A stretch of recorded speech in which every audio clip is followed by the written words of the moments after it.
मालदीव ने भारत के खिलाफ बयानबाजी की तो भारत के लोग हुक्का पानी लेकर मालदीव पर चढ़ बैठे।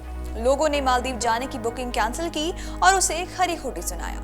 लोगों ने अपने लक्षद्वीप को मालदीव से बेहतर बताया, फिर मालदीव को भी बैकफुट पर आना पड़ा। वहां मंत्रियों को इस्तीफा लेना पड़ा।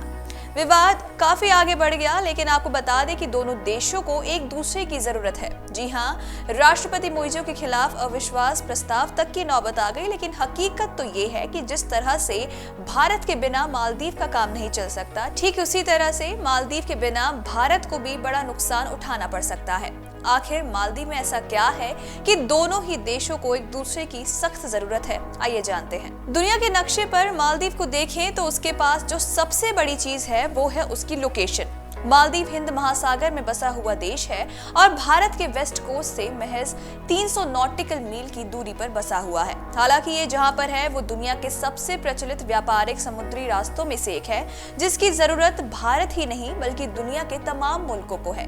लेकिन भारत के साथ एक और खास चीज है और वो है भारत की समुद्री इलाके की सुरक्षा, जो सीधे तौर पर हिंद महासागर में मालदीव के साथ जुड़ा हुआ है। मालदीव के सैनिकों को ट्रेन करता है भारत। यही वजह है कि भारत मालदीव की सुरक्षा के लिए भी उसके सैनिकों को ट्रेनिंग पर पैसे खर्च करता है। अब आंकड़ा बताता है कि मालदीव की सेना की 70% ट्रेनिंग भारत ही करवाता है। ये ट्रेनिंग या तो आइलैंड पर होती है या फिर उन्हें इंडिया की मिलिट्री एकेडमी में ट्रेन किया जाता है। क्योंकि भारत का मानना है कि मालदीव सुरक्षित है तो समंदर में भारत भी सुरक्षित रहेगा।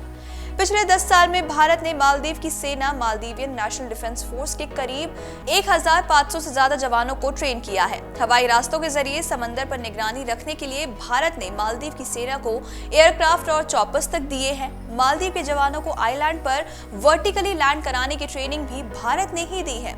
इसके अलावा हिंद महासागर में चल रही गतिविधियों की निगरानी के लिए भारत मालदीव में कोस्टल रडार सिस्टम भी लगाना चाहता है। भारत की समुद्री सुरक्षा में मालदीव की भूमिका। मालदीव के कुछ नेताओं की उल्टी सीधी हरकत से भले ही सोशल मीडिया बौखलाया हुआ हो और लोग भी भरकर मालदीव को कोस रहे हों, छुट्टियां मनाने वहां न जा रहे हों, लेकिन हकीकत तो ये है कि फिलहाल तो मालदीव के बिना हिंद महासागर में भारत की स्थिति कमजोर हो सकती है। लिहाजा डिप्लोमेटिक स्तर पर भारत मालदीव के साथ बातचीत करके ही मसले सुलझा रहा है और मालदीव भी यही कर रहा है। बाकी कहने वाले तो कह सकते हैं कि हम मालदीव के बिना भी हिंद महासागर में मजबूत स्थिति में आ सकते हैं, लेकिन उनकी बात सच हो भी सकती है। लेकिन जिस तरह से चीन ने हिंद महासागर पर नजरें गड़ाए रखी हैं और मालदीव में निवेश के जरिए वो भी वहां पर अपना बेस बनाना चाहता है, वो हमारे लिए चिंता का सबब है। यही वजह है कि हम या हमारा देश किसी जल्दबाजी में, किसी नेता की बयानबाजी में कोई ऐसा कदम ना उठा लें कि भविष्य के लिए वो नासूर बन जाए। इंफ्रास्ट्रक्चर का काम करता है भारत।